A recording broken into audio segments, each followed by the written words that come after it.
वो पैसे सबसे वर्स्ट गवर्नमेंट ये है जो पैसे खर्च करती ही नहीं। कहती है कि खाली हम पाँव धोएंगे और कावड़ियों पे हम फूल बरसाएंगे। अब हम लोग भी जो है एक दिन के लिए राजा बन जाते हैं कि अधिकारी आके हमारा पाँव दबा रहे हैं, कितना बढ़िया राजयोग लिखा हुआ, राजा बन जाते हैं।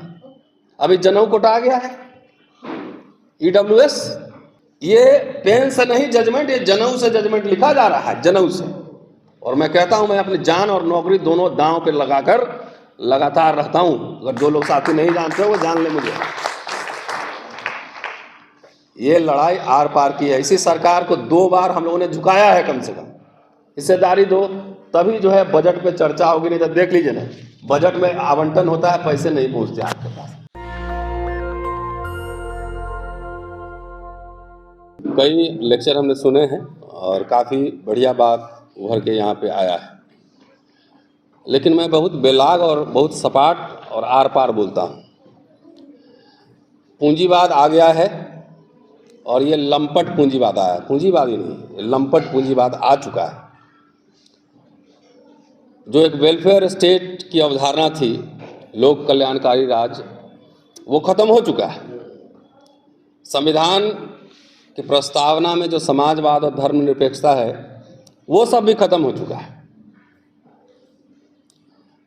और ये सब अगर देखकर और सोचकर हमें गुस्सा नहीं आता है, हम आक्रामक नहीं होते हैं, तो इसका मतलब समस्या जो है सरकार में नहीं, समस्या हमारे अंदर है।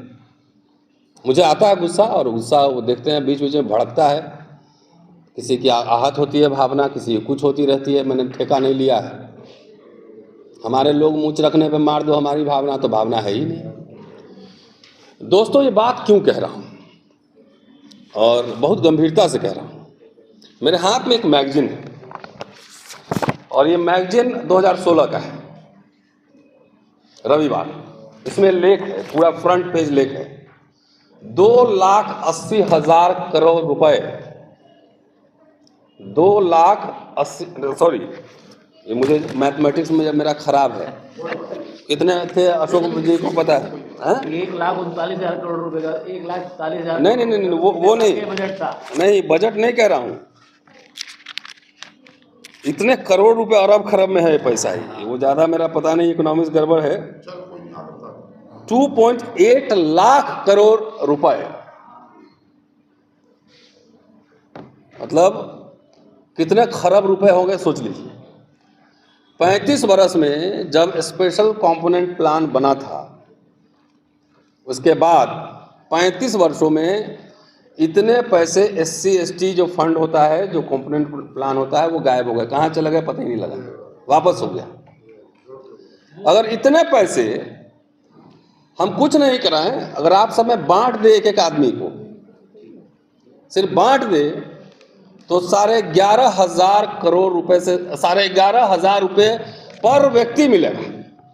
मतलब एक घर में अगर 5 लोग हैं तो 57,500 रुपये एक परिवार को मिलेगा।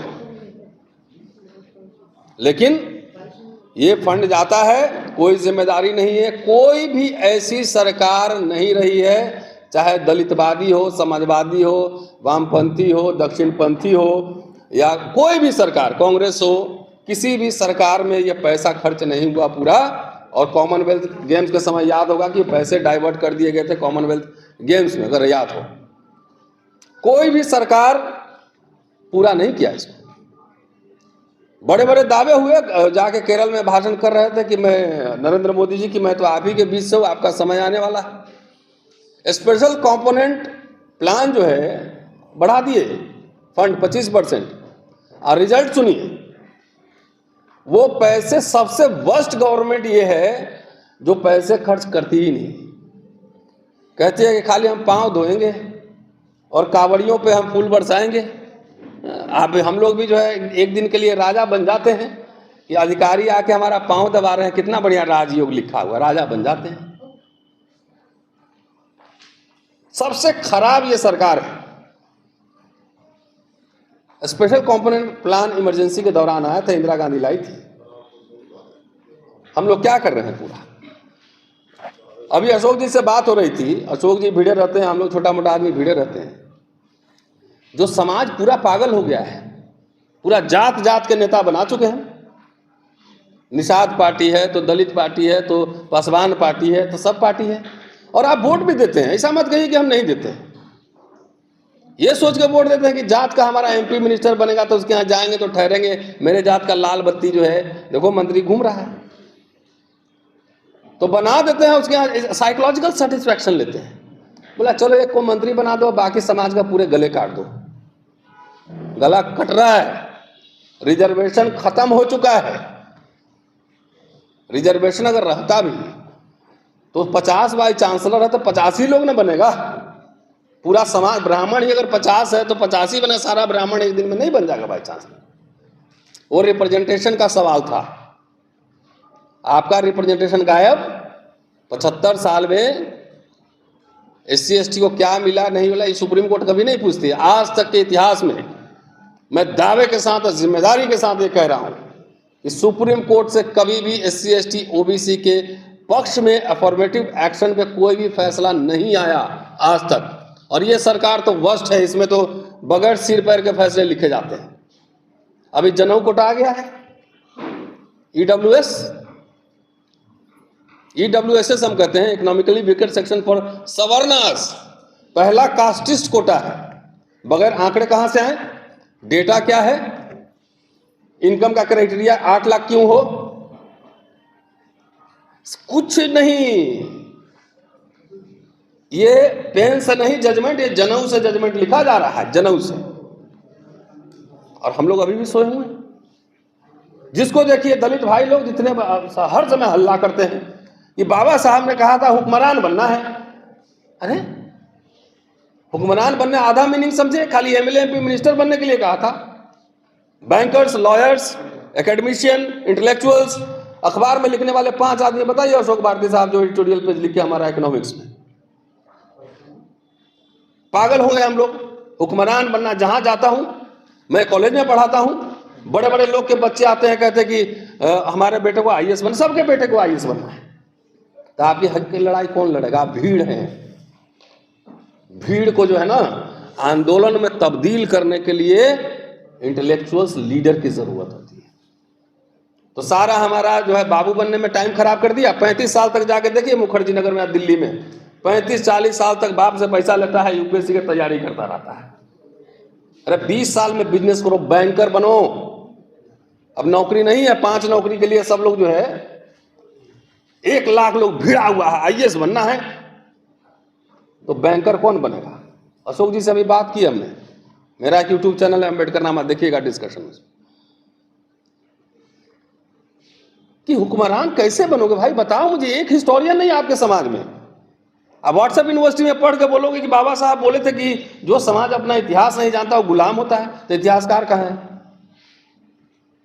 कभी भी हिरन का इतिहास शेर नहीं लिखता है। अपना इतिहासकार नहीं, इंटेलेक्चुअल नहीं, हुक्मरान बनना है। दोस्तों ये सब इशारा कर रहा हूं, और ये बहुत सारे लोग सुनेंगे बात। जितने मंत्री, एलीट क्लास, एलीट ही आंदोलन लीड करता है।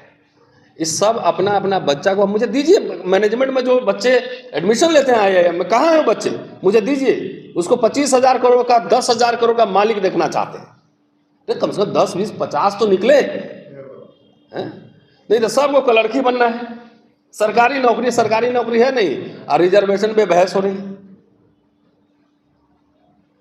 दोस्तों ये बात मैं बहुत गंभीरता से और बहुत गुस्से में कह रहा हूं, और मैं कहता हूं मैं अपनी जान और नौकरी दोनों दांव पे लगाकर लगातार रहता हूं। अगर जो लोग साथी नहीं जानते हो वो जान ले मुझे। ये लड़ाई आर पार की है। इसी सरकार को 2 बार हम लोगों ने झुकाया है, कम से कम एक SC ST एक्ट के मसले पर और एक रोस्टर के सवाल पर। आपको तो बोल रहा है कि आपका बच्चा थोड़ी प्रोफेसर बनना है, तो मेरे दादा वाइस चांसलर थोड़े थे। मेरे दादा और दादी मिल में मजदूर थे। मेरे दादा और दादी मिल में मजदूर थे। रिजर्वेशन था तो एक अवसर होता है। रिजर्वेशन सब नहीं एक रात में सब कलेक्टर बन जाएगा। एक अवसर होता है कि एक संभावना है कि एक मजदूर का बच्चा भी कलेक्टर बन सकता है, प्रोफेसर बन सकता है। वो अवसर मिला। मेरे फादर एक छोटी सी नौकरी की, हम लोग को पढ़ाया, हम प्रोफेसर बने, भाई ऑफिसर बने, एक और प्रोफेसर बने। तो सवाल खत्म कर रहा हूं सर, सवाल यह है कि एक अवसर था, वो अवसर भी अब आपके हाथ से छीन लिए गए हैं और वर्ण व्यवस्था जो है, चतुर्वर्ण व्यवस्था नए फॉर्म में लागू होने वाला। संसद पार्लियामेंट घेरिए लोहिया के शब्द कहते हुए और अपने नेताओं को घेरिए कहते हुए बात खत्म कर रहा हूं कि जब सड़कें सुनसान होती है तो संसद आवारा हो जाता है।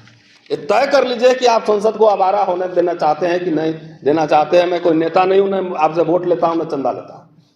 आप 2 लाख 5 लाख 50 लाख आदमी आइए, संसद घेरिए, हिस्सेदारी दो, अब रिजर्वेशन नहीं चलेगा। अब हिस्सेदारी दो, तभी जो है बजट पे चर्चा होगी। नहीं तो देख लीजिए ना, बजट में आवंटन होता है, पैसे नहीं पहुंचते आपके पास। शुक्रिया, जय हिंद। नेशनल दस्तक की आपसे गुजारिश है कि अगर इसको बचाना चाहते हैं तो नेशनल दस्तक को सब्सक्राइब करने के लिए रेड कलर के सब्सक्राइब बटन को दबाएं, फिर बेल आइकन की घंटी दबाएं। नेशनल दस्तक को बचाने के लिए बहुत जरूरी है कि हर खबर को शेयर करें, लाइक करें, कमेंट जरूर करें।